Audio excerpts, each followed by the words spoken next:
Morning, everyone. It's 8:23, and I'm getting an early start here because there really is not much in the way of economic news today.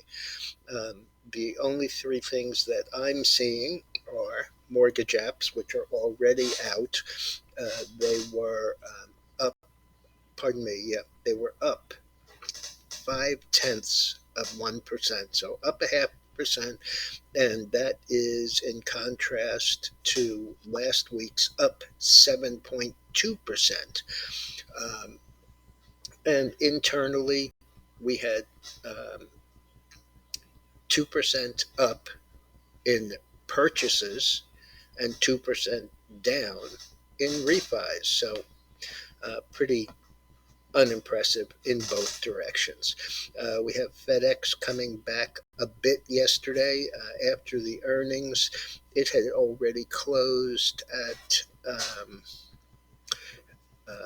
231 and change, got down to 214.09 this morning, is back up at 225.51, which is only down $6.14. So nothing much going on there. Amazon announces its Prime Days.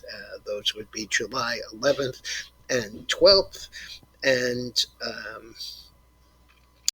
that's pretty much all there is in economic news, except for any news that comes out of Powell's 2 day semi annual jaunt up to today, Congress, and tomorrow, the Senate. The chart on the screen is the silver. I'm a little disappointed. Looks like we have this has been a prevalent um, formation, these bear flags. We saw one in coffee, which is broken. We see one in the bonds. Here we see one in the silver. The only question here is if it continues to break, will it break below this 2280 area? This close is 2291, or whether it comes all the way down to the 200-day MA, which is around 2240. So we'll have to see how that shakes out. And as far as individual stocks, as I said, FedEx down less than yesterday. Visa, new CFO coming in September 30th. AIG, also interim CFO started in January of this year and will be the permanent replacement. Spotify upgraded to outperform from peer perform at Wolf. It's 159.65, up 283 or 1.8%. Tesla downgraded to equal weight from overweight at Barclays, and it continues to move higher. It's up another $3.82 at 278 and change. This is on the back of yesterday's agreement with Rivian, um, pretty much making Tesla's charging stations and plugs universal across the entire country.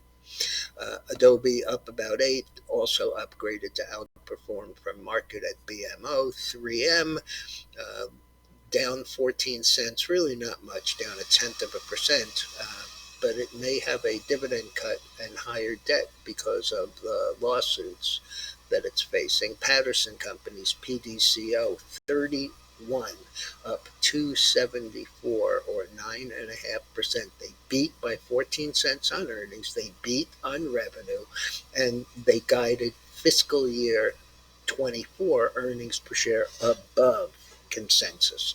So that's really about it. When I came down at 7, the Dow was down 3. It's now down about 28. NASDAQ was down 16, now down about 34, and the S&P was down about 2, currently down 550. So a relatively quiet day.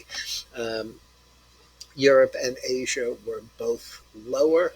Um, what's interesting there is that the European indexes were really kind of all over the place, all on the negative side, but the UK's May CPI was up 7 tenths versus expected of 0.5%, and the last of 1.2%. So core CPI there, inflation is still a real problem there. Um, and that's pretty much it. The 2 and 10 year spread continues to widen, currently 96. I think the high intraday was 200. It was 107. All right, folks, be careful out there. I'll be back later.